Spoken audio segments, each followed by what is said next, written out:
Chapter 3. Noallia.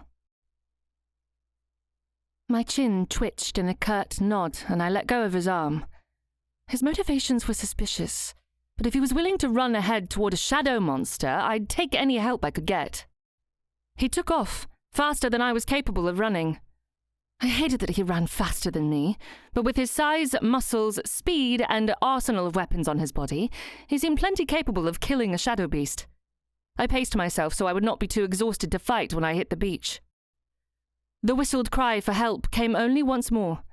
Hopefully they stopped because Amory arrived, and not because... I shook my head and ran faster. After a heart-pounding half-mile, I rushed out of the thick, brush-filled forest and scanned the dark scene on the beach. At the base of our cliffs, Morana stoked a fire with our tribe's 3 youngest children as close to the flames as they dared get. A 20-foot-long, winged, cat-shaped, decapitated shadow monster sprawled across the sand with one arm only 10 feet from the fire and 4 large daggers in its chest. On the other side of the fire, a bird-shaped shadow monster 5 times bigger than any buzzard shrieked and flew straight for Amory. His massive broadsword glinted in the afternoon sun, and the beast pulled out of his reach at the last moment. I unsheathed 2 of my own daggers and ran to help him.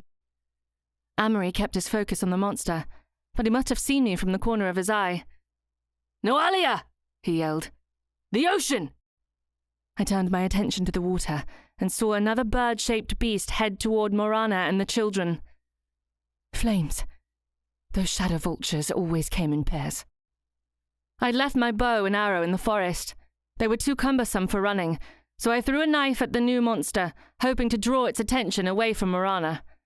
The blade disappeared in the beast's dark chest. "You chose the wrong day to come to this beach," I muttered at it, pulling out my sword. I wrapped my hands around the green hilt and settled into a fighting stance as the beast flew at me, streamlining its body so it dove down from the sky. I measured its pace, hoping it would think I was scared stiff. At the last possible instant, I jumped to the side and swung my sword toward its neck. It dropped a wing and rolled its body through the air, rounding on me from a new angle and dodging my sword. I clenched my teeth. I hated missing. Instead of charging me again, it hovered in the air, flapping its great wings just out of my reach. Its dark head tipped, as if analyzing my weaknesses. I sidestepped, forming a barrier the monster had to survive if it wanted to touch the easier targets by the fire. The shadow creature lifted itself higher in the air. Wretched monster. As it flew over me, I wouldn't be able to beat it to Morana. Hopefully she'd prepared some torches. But the creature did not charge behind me. It glided down, angling its wings and changing its attack. It no longer tried to tear me apart with its claws or beak. No, now it just wanted to touch me.